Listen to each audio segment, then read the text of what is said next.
Apa yang sebetulnya jauh lebih menyayat hati? Apakah ledakan amarahmu yang menggelegar atau justru kesunyian total dari ketiadaanmu? Banyak orang yang salah berasumsi bahwa teriakan dan konfrontasi fisik adalah puncak dari rasa sakit yang bisa diberikan kepada seseorang, padahal mereka keliru besar. Faktanya, justru keheningan mulah yang memiliki daya hancur paling dahsyat. Tatkala seorang pria yang dulunya mencurahkan segenap hati, waktu, dan kesabarannya yang tak terbatas secara mendadak lenyap tanpa meninggalkan sepatah kata pun penjelasan, dunia di sekeliling wanita itu akan menjadi sunyi dengan cara yang tak sanggup ia tanggung. Suaramu kini menghilang di telan bumi, kehadiranmu raib tanpa jejak, dan energi yang biasanya melingkupi kesehariannya kini menguap begitu saja. Keheningan itu pun menjelma menjadi beban mental yang tak terlukiskan. Perlu dipahami bahwa ada tipe keheningan yang sama sekali tidak membawa kedamaian. Ia justru syarat dengan otoritas kekuatan absolut.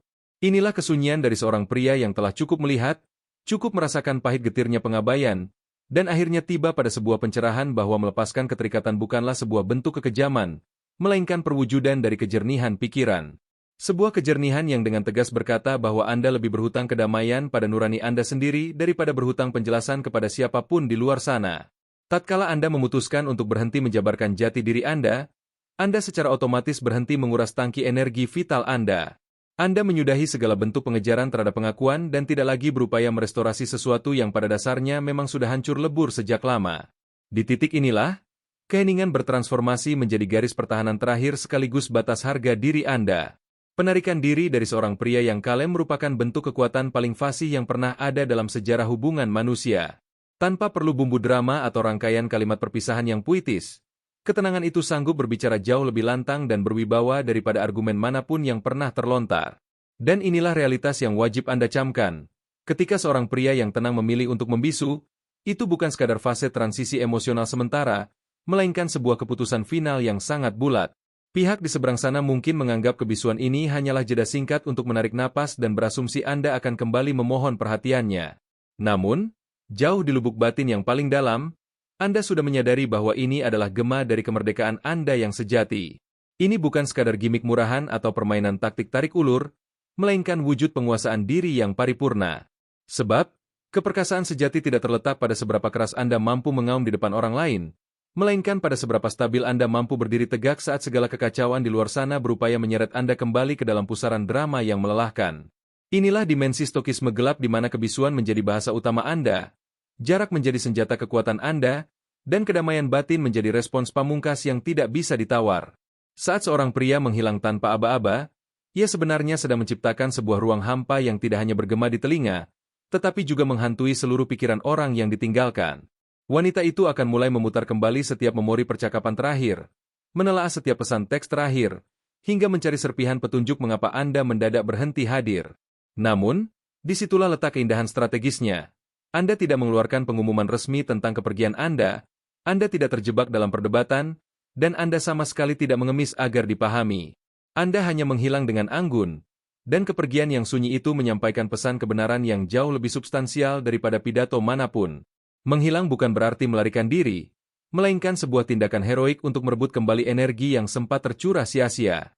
Anda memahami sepenuhnya bahwa kehadiran Anda bukanlah sebuah hutang yang wajib diberikan kepada siapapun, terutama ketika eksistensi Anda sudah tidak lagi diapresiasi atau dianggap remeh. Sebelum kita menyingkap kebenaran ini lebih jauh, saya ingin Anda berinteraksi dengan menuliskan pengalaman Anda.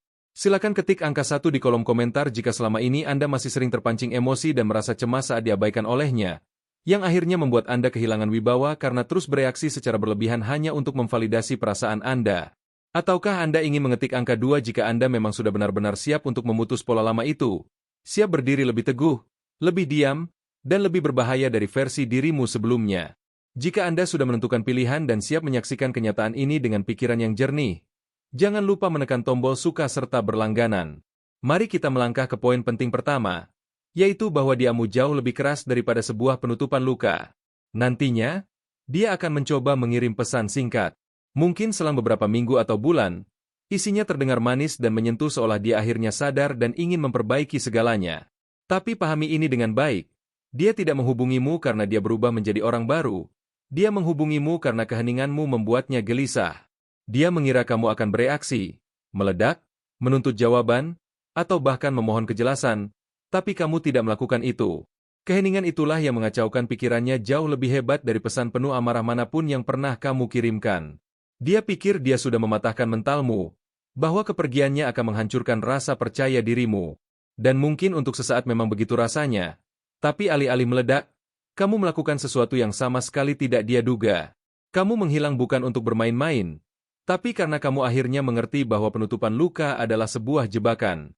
Itu adalah umpan, dan begitu kamu menyambarnya, kamu menyerahkan semua kendali kembali ke tangannya. Kebenarannya, dia hanya ingin merasa masih punya akses padamu, merasa bahwa dia bisa kembali kapan saja saat kesepian dan kamu akan langsung berlari. Tapi ketika kamu diam, ilusi itu hancur berantakan. Kamu menunjukkan bahwa kamu bukan lagi pria yang bisa dia tinggalkan begitu saja. Keheningan menciptakan ketegangan yang membuat dia mempertanyakan dampaknya terhadapmu. Perempuan sangat terikat pada dampak emosional. Mereka ingin merasa diingat dan diinginkan. Ketika mereka tidak merasakannya, sesuatu dalam diri mereka mulai goyah. Tiba-tiba permintaan maaf yang dia kirim tidak lagi terasa seperti penutupan, melainkan terasa seperti taruhan, sebuah ujian untuk melihat apakah kamu masih berada di bawah pengaruhnya. Dan ketika kamu tidak membalas, ujian itu gagal total. Kini dialah yang dibayangi oleh apa yang telah dia lakukan, bukan dirimu. Ini bukan tentang berpura-pura dingin. Ini tentang merebut kembali energi emosionalmu. Kamu tidak menang dengan mendapat kata terakhir. Kamu menang dengan tidak lagi membutuhkannya. Kamu tidak mengabaikannya karena pahit hati. Kamu mengabaikannya karena kedamaianmu jauh lebih berharga dari sekadar rangkaian katanya. Pria yang tetap diam adalah pria yang sudah melangkah maju secara mental dan itulah yang mengguncang egonya. Jika dia benar-benar berubah, dia tidak akan sekadar meminta maaf. Dia akan membangun kembali segalanya dari nol. Tapi kebanyakan orang tidak mau bekerja keras untuk membangun ulang. Mereka hanya menginginkan kenyamanan tanpa pengorbanan. Jangan berikan itu. Biarkan diamu berbicara dan berkata bahwa kamu sudah menghapusnya dari silsilah hidupmu. Poin kedua adalah jangan pernah memberikan penjelasan. Biarkan dia terjebak dalam tanda tanya. Inilah kesalahan yang paling sering dilakukan oleh kaum pria. Mereka berusaha keras membuat wanita mengerti, menjelaskan betapa sakitnya hati mereka, betapa loyalnya mereka selama ini, dan betapa tidak layaknya mereka diperlakukan dengan buruk. Dengan melakukan semua itu, Anda memberikan tepat apa yang dia inginkan, yaitu kepastian. Padahal, kepastian adalah pembunuh rasa ingin tahu. Begitu seorang perempuan tidak lagi memiliki rasa penasaran padamu, maka selesai sudah segalanya. Jadi, berhentilah memberikan klarifikasi. Biarkan dia duduk dalam kebingungan batin. Biarkan dia bertanya-tanya apa yang sedang kamu pikirkan, mengapa kamu tidak membalas, dan mengapa kamu tampak tidak terpengaruh sama sekali. Setiap kali kamu menjelaskan dirimu, kamu sedang menghapus misteri dalam dirimu. Dan begitu misteri itu hilang, kekuatanmu pun ikut pergi bersamanya. Secara psikologis, manusia selalu tertarik pada apa yang tidak bisa mereka pahami sepenuhnya. Ketika dia tahu persis di mana posisimu, dia bisa dengan mudah mengkategorikanmu lalu mengabaikanmu. Tapi ketika dia tidak tahu, pikirannya akan terus berlari dan emosinya akan bergolak hebat. Dia mulai memperhatikan aktivitasmu, bertanya kepada teman-teman bersama, dan merasa heran mengapa kamu begitu tenang tanpa satu kata pun yang keluar. Stokisme adalah sesuatu yang keras, terkendali, dan penuh niat. Kamu tidak perlu mengunggah pesan terselubung atau melakukan gerakan pasif-agresif. Kamu hanya perlu cukup diam. Jalani hidupmu seolah dia bukan lagi bagian dari narasinya. Keheningan yang dipadukan dengan pengendalian diri penuh adalah tempat di mana kekuatan sesungguhnya bersemayam. Ini bukan soal bersikap dingin tanpa alasan. Ini tentang memahami nilaimu sendiri. Ketika kamu menjelaskan dirimu, tanpa sadar kamu sedang mengemis validasinya. Kamu ingin dia mengakui bahwa kamu benar dan dia salah. Tapi ketika kamu tidak mencari itu, justru dialah yang mulai mencari validasimu. Disitulah dinamika kekuatan berbalik arah. Biarkan dia merasakan kekosongan yang kamu tinggalkan. Biarkan dia merasakan ketiadaan perhatianmu dan kata-katamu. Buat dia duduk bersama ketidakpastian itu dan biarkan diamu menjadi cerita yang tidak bisa dia tamatkan. Langkah ketiga adalah gunakan efek cermin. Jangan pernah memperlihatkan rasa sakitmu. Kalau kamu benar-benar ingin memutus siklus ini, berhentilah menampilkan luka batinmu ke hadapan publik. Berhentilah menyiarkan bahwa dia berhasil menyentuh sisi emosionalmu.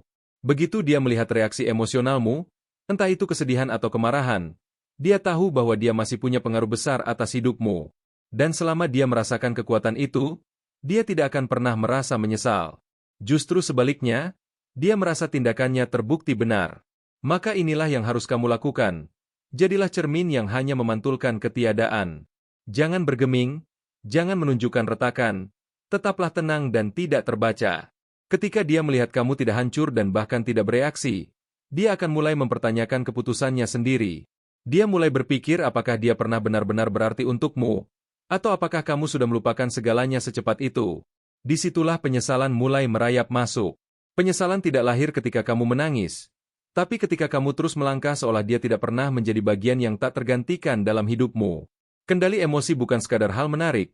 Ia adalah senjata yang berbahaya karena memaksa dia menghadapi kenyataan bahwa kamu bisa hidup, bahkan berkembang, tanpanya. Itulah yang akan mengguncang egonya secara fundamental.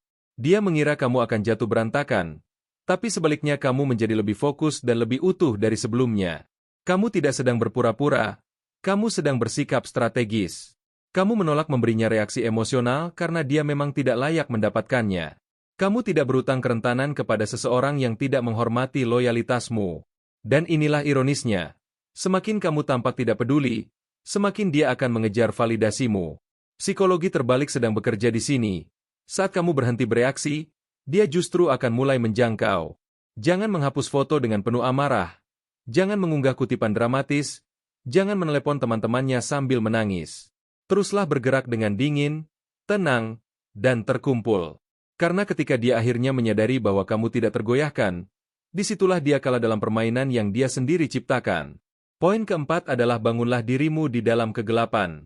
Pamer kekuatan terbesar bukanlah dengan menunjukkan betapa baiknya hidupmu, melainkan dengan benar-benar merasa baik-baik saja tanpa perlu memberitahu siapapun. Kamu tidak sembuh untuk membuktikan sesuatu padanya. Kamu sembuh karena kamu sedang bertransformasi menjadi pria yang baru. Pria berkualitas tidak menjelaskan perubahannya. Dia cukup melangkah masuk ke dalam ruangan dan semua orang akan merasakannya secara intuitif. Setelah dia pergi, nalurimu mungkin mendorongmu untuk memamerkan apa yang dia lewatkan. Ingin tampil lebih bersinar hanya untuk menarik perhatiannya kembali. Tapi itulah jebakannya. Begitu kamu melakukan semua itu demi dia, kamu masih memberinya kekuatan atas dirimu. Kamu masih tampil untuk seseorang yang sudah membuangmu. Inilah sisi psikologis yang gelap namun kuat. Orang-orang takut pada apa yang tidak bisa mereka lihat. Ketika dia tidak punya akses ke hidupmu, tidak ada pembaruan status, tidak ada drama, dia mulai menciptakan skenario dalam pikirannya sendiri. Dia mulai membayangkan kamu sedang bersama siapa, melakukan apa, dan apakah kamu bahkan masih memikirkannya. Keheningan itu bukan sekadar kedamaian, ia adalah perang psikologis yang efektif. Kamu melakukannya karena fase hidupmu saat ini membutuhkan versi dirimu yang tidak lagi tersedia untuk masa lalu. Kamu sedang dalam zona konstruksi, dan zona konstruksi tidak butuh penonton. Jadi menghilanglah dari radarnya. Bangunlah kesuksesanmu dalam kegelapan. Biarkan dia mendengar kemajuanmu melalui bisikan orang lain, bukan melalui unggahanmu. Biarkan hidupmu yang baru menjadi rumor yang tidak bisa dia konfirmasi kebenarannya. Selanjutnya, poin kelima adalah bahwa kebangkitanmu tidak perlu diumumkan secara resmi. Semua orang menyukai kisah kebangkitan, tapi yang nyata tidak pernah dimulai dengan kebisingan. Ia dibangun dalam kesendirian, di pagi-pagi buta dan malam-malam yang panjang tanpa ada yang memberikan tepuk tangan. Ketika dia pergi, dia mengira itulah puncak kekuatannya atas dirimu. Dia percaya kamu akan hancur dan memohon padanya. Tapi dia meremehkan jenis pria yang dilahirkan oleh rasa sakit ketika dihadapi dengan cara stoik yang benar. Kamu tidak mengejar kesempatan, kamu menariknya. Kamu tidak memposting tentang kemajuanmu, karena kamu adalah kemajuan itu sendiri. Dan ketika dia melihatmu lagi atau mendengar tentang pria seperti apa kamu sekarang, itu bukan balas dendam yang dia saksikan, melainkan sebuah transformasi total. Seorang pria yang menggunakan patah hati sebagai cetak biru untuk bangkit kembali. Secara psikologis, ini akan menghancurkan perasaannya karena dia menyadari bahwa dia dulu punya akses ke versi mentahmu yang masih terbuka secara emosional, namun dia menyia-nyiakannya. Kini versi yang telah disempurnakan dan ditingkatkan tidak lagi tersedia untuknya. Itulah perih yang sesungguhnya baginya, bukan karena kamu berubah, tapi karena dia tidak lagi memenuhi syarat untuk mendampingi pria sehebat dirimu sekarang. Inilah mengapa kebangkitan tidak perlu diumumkan. Kamu tidak sedang membuktikan apapun kepadanya, kamu sedang memenuhi potensi yang selalu ada di dalam dirimu. Dan pada saat dia menyadari apa yang telah dia lewatkan, kamu sudah berada jauh melampaui ruang yang pernah dia tempati dalam hidupmu. Ini bukan tentang validasi, ini tentang evolusi. Kamu tidak menjadi lebih baik untuknya. Kamu menjadi lebih baik tanpanya. Itulah yang membuatnya tak terelakkan dan begitu kuat. Jadi jangan pernah beritahu dia bahwa kamu telah berubah. Muncullah suatu hari nanti dan biarkan dia sendiri merasakan jarak yang terbentang antara pria yang dulu dia tinggalkan dengan pria yang kini berdiri tegak di hadapannya. Pria yang tak terjangkau, tak tergoyahkan, dan sama sekali tidak tertarik lagi padanya. Poin keenam adalah memahami bahwa penolakan sebetulnya adalah sebuah pengalihan arah. Penolakan memang terasa perih, tapi itu hanya terjadi ketika kamu melihatnya sebagai sebuah kehilangan. Ubah cara pandangmu dan tiba-tiba kepergiannya bukan lagi sebuah luka, melainkan berkah yang menyamar. Dia tidak menghancurkan jalanmu, dia sebetulnya sedang membersihkannya. Dia menyingkirkan dirinya sendiri agar kamu akhirnya bisa fokus menjadi pria yang memang seharusnya kamu tuju tanpa beban dari seseorang yang tidak mampu melihat nilaimu. Kebanyakan pria mengambil penolakan secara personal dan membiarkannya menghancurkan harga diri mereka. Tapi ketahuilah, itu adalah bentuk kelemahan emosional yang menyamar sebagai cinta. Pria stoik tidak melihat penolakan sebagai kegagalan. Dia melihatnya sebagai pelurusan arah. Dia memahami bahwa tidak setiap perempuan berhak mendapat tempat terdepan dalam hidupnya, terutama mereka yang memilih pergi ketika keadaan mulai berat. Dari sudut pandang psikologi, penolakan adalah sebuah leverage atau keunggulan. Karena ketika kamu tidak hancur dan tidak mengejarnya setelah ditolak, kamu memaksanya untuk mempertanyakan segalanya. Kamu menghadirkan ketidakpastian, dan manusia membenci ketidakpastian. Dia mulai berpikir apakah dia salah menilaimu, mengapa kamu tidak mencoba memperbaiki hubungan, dan mengapa kamu tampak jauh lebih baik tanpanya.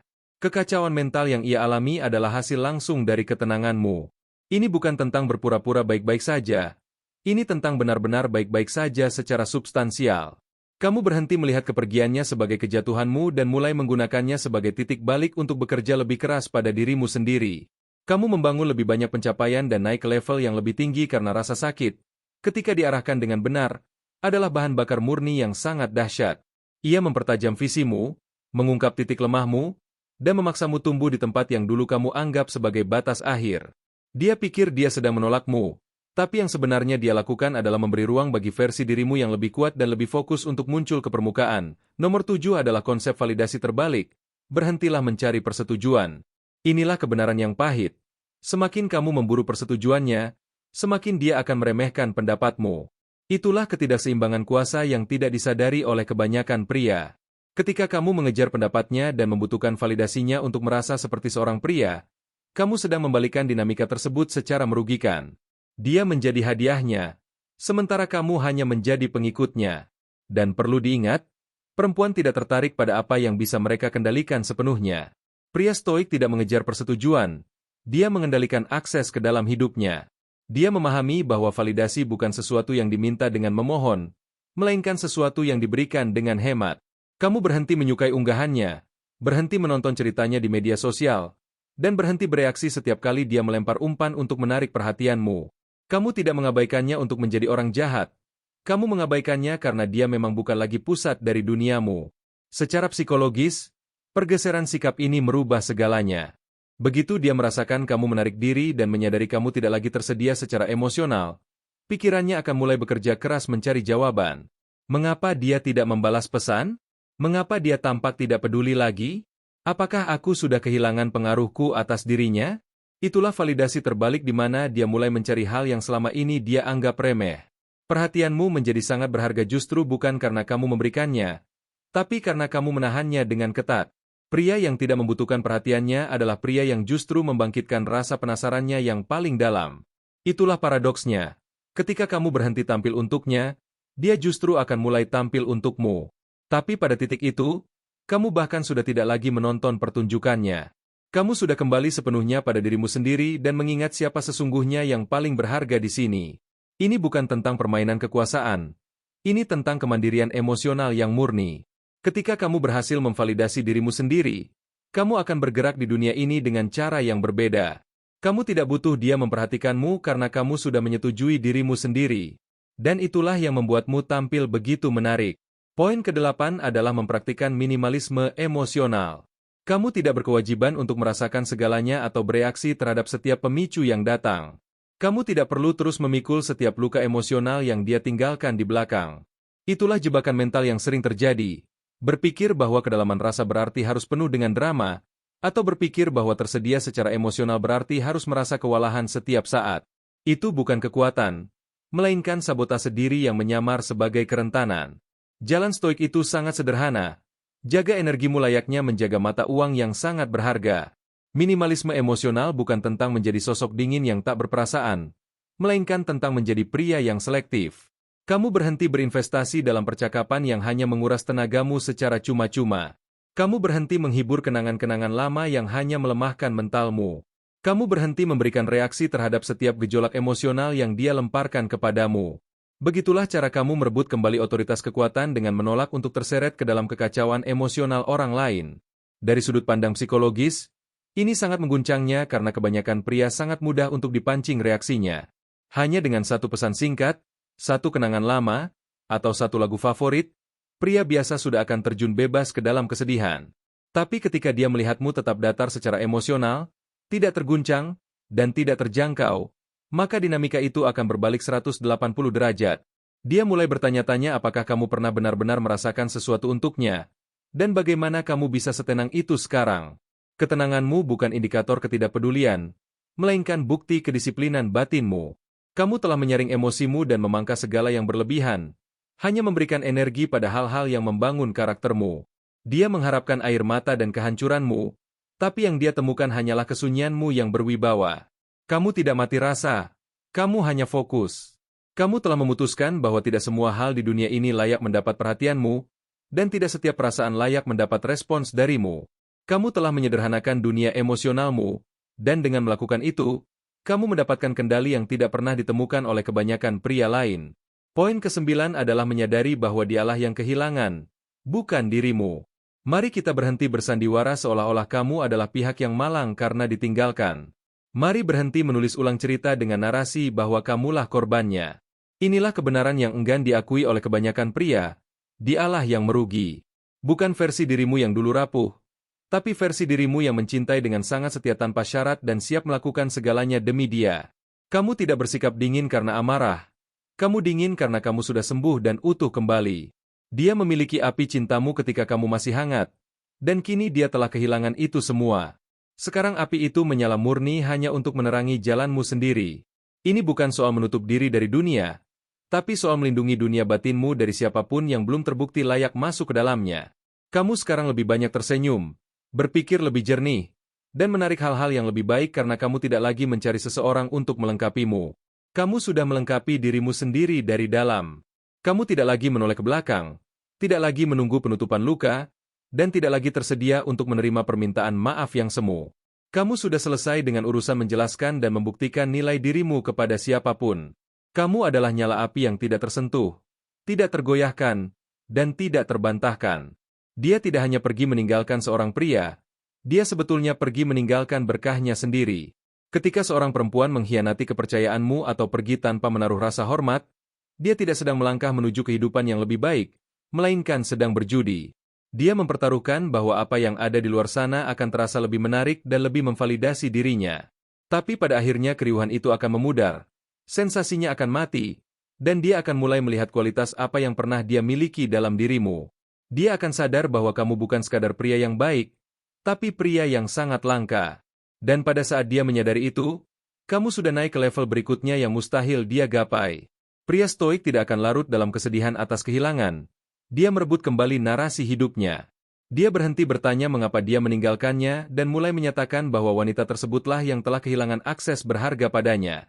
Pergeseran perspektif ini adalah kemerdekaan sejati. Itulah pelepasan yang membawa kekuatan. Dan secara psikologis, itu sangat brutal bagi pihak yang meninggalkan, karena tidak ada yang lebih menghantui seseorang daripada menyadari bahwa mereka telah melakukan kesalahan yang tidak bisa dibatalkan. Dia mungkin berpikir bisa menjangkau kembali atau mengetes situasi, tapi ketika dia menemukan bahwa kamu sudah tidak lagi tersedia secara emosional, disitulah kenyataan pahit akan terasa sangat nyata. Dia telah kehilangan pengaruhnya atasmu selamanya. Poin terakhir yang ke-10 adalah jadilah nyala api yang dingin. Kamu tidak akan pernah kembali padanya, dan kamu tidak akan memberikan penjelasan apapun.